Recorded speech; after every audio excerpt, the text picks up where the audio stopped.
to turn over to John, JB, because I know that for many families there is this transition where phones were working great and now phones have got a bit complicated. People might not take them with them, and what to do next. And I remember talking to a gentleman and his wife. She had her own life, she had her own friends, but what she didn't have so much now was spatial skills. And what they came up with was that every morning they actually safety pinned one of the ear tags that you use to hold your keys onto her bra. And so that they'd be able to know that, if she did get lost. And he said, I'm sure there's a better way. And Sean, I think, I know that you've come into the area of technology from your experience as a carer, and I'm just wondering if you'd like to sort of, talk us through, your light bulb moments where you were going, in terms of this thing of, enabling people to move, to be around that we heard about from Sharon Crichton when she was doing our safer walking with us in an earlier hui. Um, that there must be a better way. And what was it that was going on for you? Yeah, thank you. You're 100% right. And Holly, you brought up a really good point. There's no one device really that meets every need, and the needs change. So it might meet a need early on in the journey, but as time goes on, the need changes. So that technology or that set of technology that people start out with, that's going to change. So my experience was with my wife, who was diagnosed with Alzheimer's. We knew she had something wrong at about 58, but she was diagnosed at around about 60. And many will relate to this story because it's such a hard thing to diagnose and figure out what's going on. So I looked after her for 5 years at home as a full-time carer, and the service that that came out of that was through my experience with the things that Nikki needed through that time. And I struggled to find things that, like many, the diagnosis sort of sends you into a bit of a spin, a bit of almost a crisis. But so you've got so many things to think about. People are telling you one thing and another. So I was working full time at that stage, and I needed things for myself to know that Nikki was all right. And so the tools that we or that Guardian Support Services came up with were out of that need. And really, we work with families, like Holly was saying. There's a lot of children who are remote from their parents, and their parents, they're still very independent and quite capable of making their own decisions, but in for the peace of mind for the children and the family, it comes by staying connected somehow. And that is through tech. You either go to the place and be with them as much as you can, which a lot of people do, or if they're not able, there has to be some way of staying connected. So the devices that I came up with for Nikki, they helped us do that. And I guess in that sense, it's not totally co-designed because we didn't develop the tools in-house. We found them on the market, and so we came up with a watch. And Holly's right. A watch doesn't suit everybody. Um, and there's many reasons why a watch won't, some people won't accept a watch, and some of those reasons are that, particularly guys, they might have had a watch for 40 years and that's the watch they use, and they know that watch, and it's not just a watch, it's a part of them. So that in that case, a wearable watch that does all the things, helps stay connected and checks on the location and geofencing, and they can all, there's a number of devices out there that can do that. It's not going to work, because they just won't accept it. And the size of the watch, the weight, and all of those things. Um, so in that case, you might choose a pendant. So, and even then, a pendant might not work, because some people, they don't want to. Don't want to look different. They don't want to go out into the public wearing a pendant because it makes them different. And really, they're not. It's the label dementia is a very challenging label. It's challenging for me, and it's challenging for the person with it. I think I prefer cognitive decline or something like that, because we all have dementia at some, to some degree at some point in our life. But, we don't want to be labeled with that. So all of those challenges to enable somebody to, or families um, to live independently, for whānau to stay connected, um, they are challenges. They're difficult.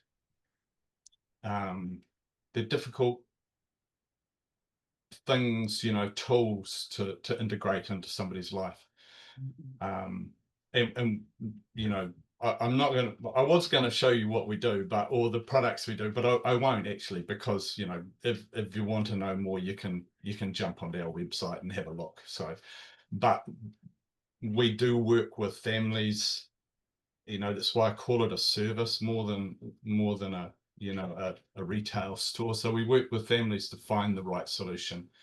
We give them, time with the products to decide whether it's going to work for them. So, we don't charge a fee for the first month until we know that we've got the right thing for the person.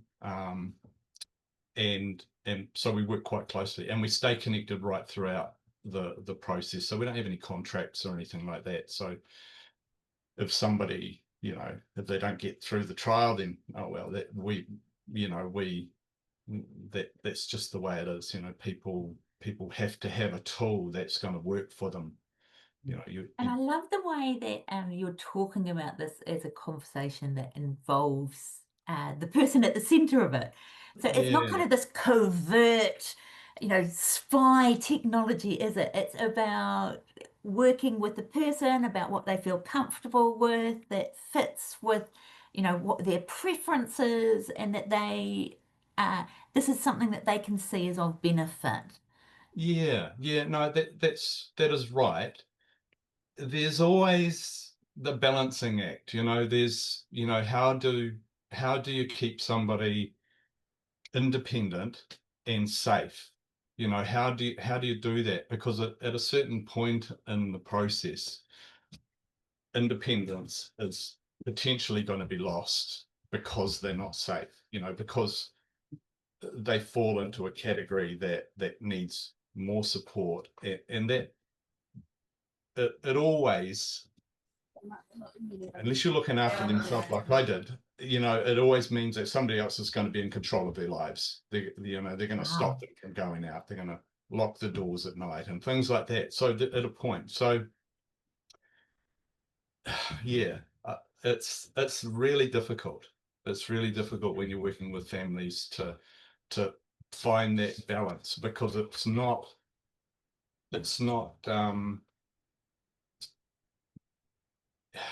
it's a process.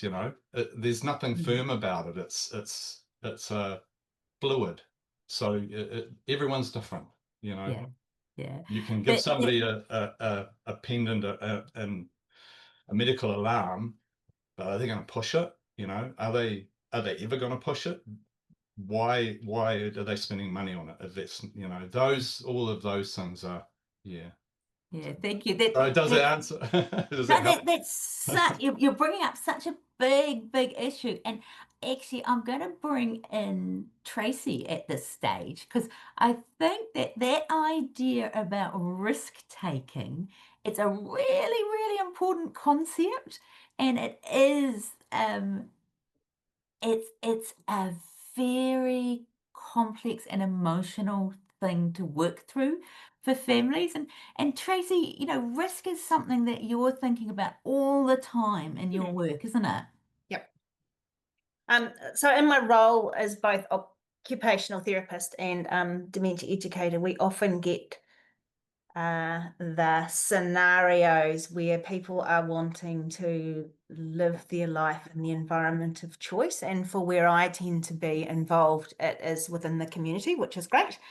And there are some key kind of areas that I think trigger people's concerns and maybe place a person at risk. And they tend to be around cooking, leaving an environment and potentially getting lost or injured, and often around your medication kind of stuff as well. So um, I guess it is that real balance. John, you kind of nailed it. It's about balance. And I guess when I think about independence, I don't think that independence means the whole of a task or an activity.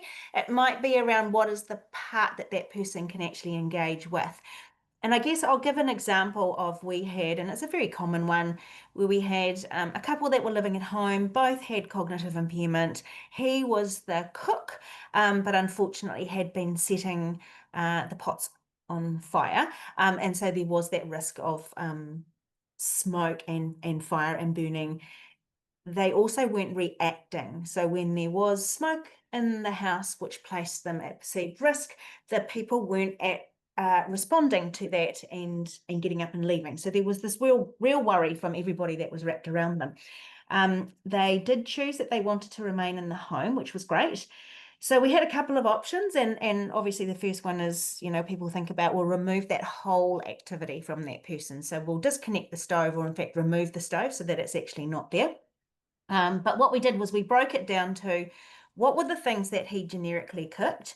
So there were only two things that he genuinely cooked. We looked at the time frame in which it would take for them to be able to cook those items, and they were both around the 15-20 minute time frame. So then we looked at, and this is where it comes into technology, what was around that could maybe put a timer onto the stove that enabled him to be able to do the cooking part of it, but didn't allow, if he was to walk away and get distracted, that this thing wasn't just going to be constantly left on the stove and then placing them at risk. So that's when I didn't really know what to do. So I Googled a couple of electricians and I spoke to some electricians, and it was really cool because they were really invested in coming up with a potential option that may be of use. And it was about, I think John also mentioned that it's fluid. This kind of game is fluid. So we looked at the fact that there could be installed a basic push button that gave, and we could adjust the time as to how long the stove would be accessible for that person. If they wandered off, it would click off, and that would be the risk of it burning was actually, but we could also reduce the time if required, all of those kind of things. So for us, it was a solution. I don't know that the family took it up because it was down to them and the family. We were just there to try and provide solutions. So I don't know if they took it up, but I guess it's that concept of we don't necessarily know what's out there, and it's about exploring options. But I guess first identifying what is the component of the actual issue, and then we can move on from that point as well.